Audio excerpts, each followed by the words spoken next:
de Jansson. Le ballon récupéré. Avec cette ouverture. Pour essayer de trouver du soutien devant. Grimes à la récupération pour les Swans. On essayait de jouer vers Connor Roberts. Qui bascule quasiment en pointe là depuis quelques instants.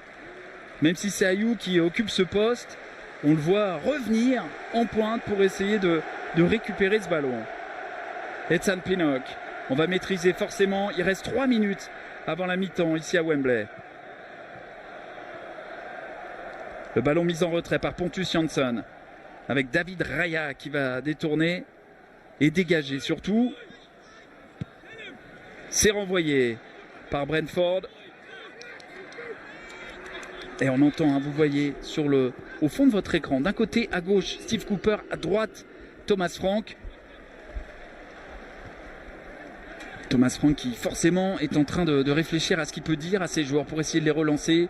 Il va falloir tenir déjà dans ces 5 dernières minutes et puis essayer de revenir après la pause parce que là on les voit mal revenir dans ce match quand même, peut-être avec un coup du sort. Mais il va falloir attaquer très très fort le second acte, à l'image un peu de ce qu'aurait pu faire Barnsley lors du match retour des demi-finales de Championship, où cette équipe de Barnsley était revenue juste après la mi-temps et avait commencé à faire douter cette équipe de Swansea qui avait pourtant un but d'avance. Mais au final, Barnsley n'avait pas réussi à se laisser aspirer par cette égalisation. Ethan Pinnock à la relance. Pinnock, extérieur du pied pour Canos. Canos qui va s'appuyer sur Pontus Jansson.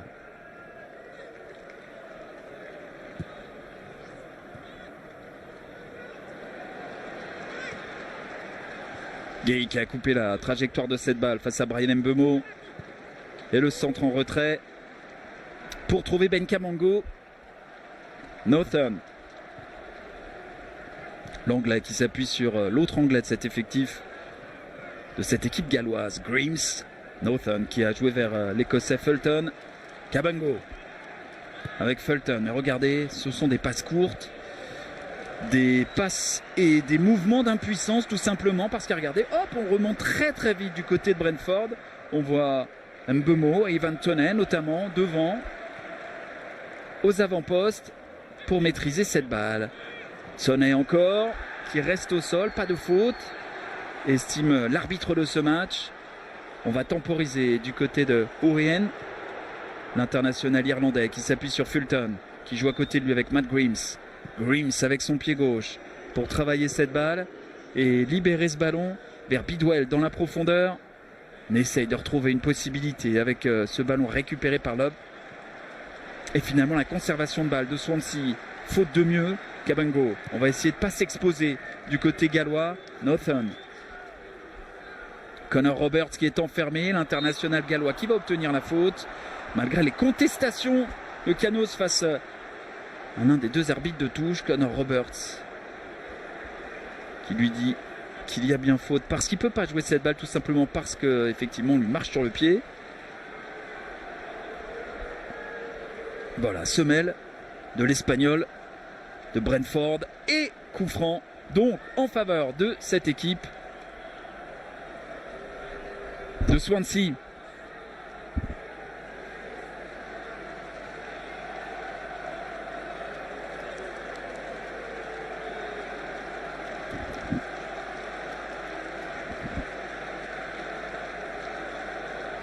La concentration d'Orien, souvent intéressant avec son pied gauche pour un ballon rentrant.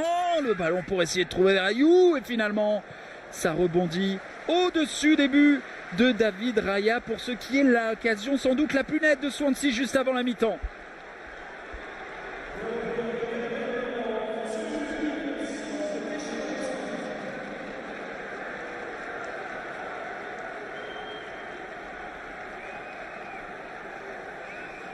Deux minutes de temps additionnel indiqué par le speaker de ce stade de Wembley qui dans 2 semaines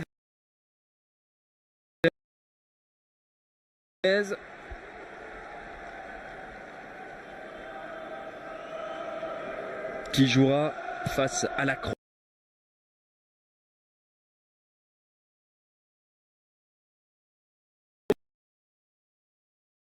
21 sur beIN Sport. Long ballon pour essayer de porter. Toney qui va conserver cette balle.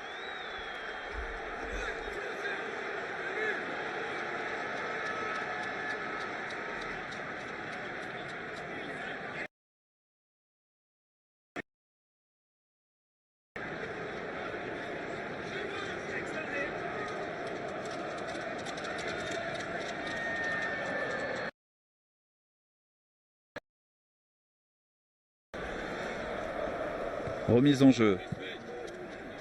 Le ballon écarté par Rayou, repoussé par David Raya qui ne s'est pas entendu forcément avec son coéquipier. Et la remise en jeu pour Connor Roberts. C'est là maintenant, Swansea peut essayer de profiter d'une possibilité, encore faut-il s'en procurer des possibilités et des occasions. Canos qui va pivoter sur notamment parce qu'on est dans le temps additionnel et qu'il reste 5 secondes à jouer avant que l'arbitre ne renvoie tout le monde dans les vestiaires de Wembley. C'est fait, Brentford a 2 buts d'avance, Brentford a maîtrisé ce premier acte et Brentford a un pied pour le moment en première ligue grâce à 2 buts inscrits très rapidement. Le premier sur penalty par Toney suite à une faute sur Brian Mbeumo et le second par Emiliano Macondes. À la 20e minute de jeu, pour le moment, Brentford est en ballottage plus que favorable dans cette finale de play-off de Championship.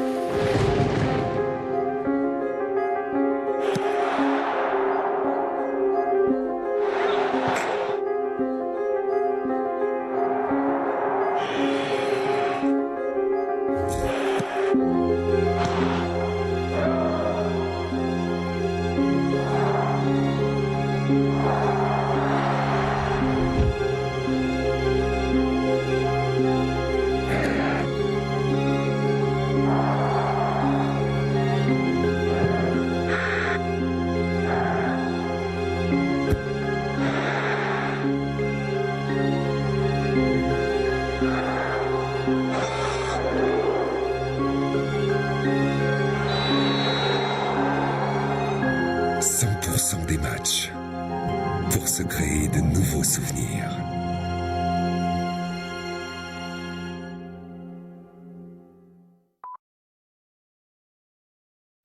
Ce spectacle de bout en bout où on avec la tête de oui, il a égalisé.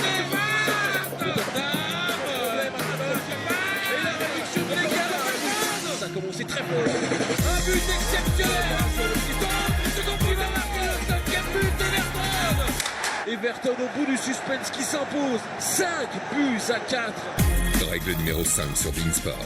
Prendre ses précautions avant le coup d'envoi. Ça vous a plu, Patrice? Oui. Brentford qui a maîtrisé le premier acte. Eh bien, Brentford s'offre pour le moment une possibilité et en tout cas est en ballottage favorable pour aller accrocher une place en première ligue. Reste à tenir 45 minutes du côté de Swansea. Évidemment qu'avec ces 2 buts de retard, le ballottage n'est pas favorable, mais tout est encore possible. Reste à attaquer très vite et à reprendre très vite le contrôle de ce match.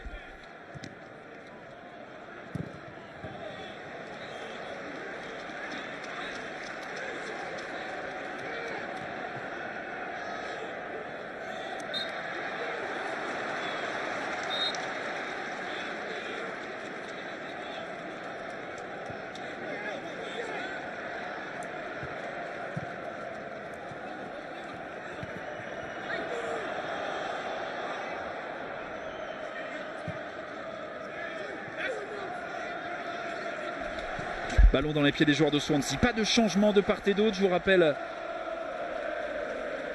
que les 2 buts ont été inscrits à la 10e sur penalty par Toney et à la 20e par Emiliano Marcondes. Donc du côté de Brentford, 2 joueurs avertis. Grims du côté de Swansea Emiliano Marcondes du côté de Brentford. Ce centre, la tête d'André Ayew, pas très loin de relancer totalement ce match.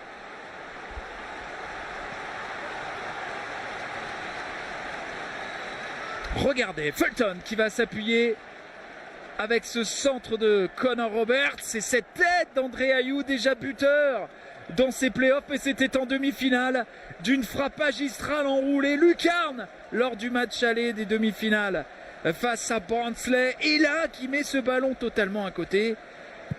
Il y a cru Steve Cooper, c'est peut-être un signe pour essayer de relancer cette équipe de Swansea.